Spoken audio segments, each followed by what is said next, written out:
The air inside most of our homes is 2 to 5 times more polluted than the air outside. How's that possible? The simple explanation is Mother Nature.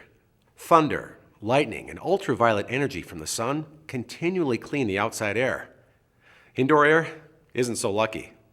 The combination of cleaning products, deodorizers, paint, mold, and other pollutants in today's tighter homes all contribute to unhealthy indoor air.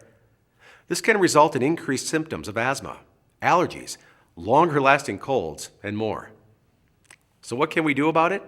The first option is to replace your traditional air filter with a polarized media air cleaner. This advanced air cleaner captures up to 97% of particles and allergens in the air. The second option is to use dual wavelength ultraviolet energy light. Just like the sun's ultraviolet rays, these sterilize germs, viruses, bacteria, and control gas odors in your home without the use of any harsh chemicals or sprays. Last, adding a whole home HEPA filter is the optimum air cleaner. HEPA filtration can remove 99.97% of particles in the air, clearing smoke, dust, pollen, and pet dander. There are lots of options for cleaning the air inside your home.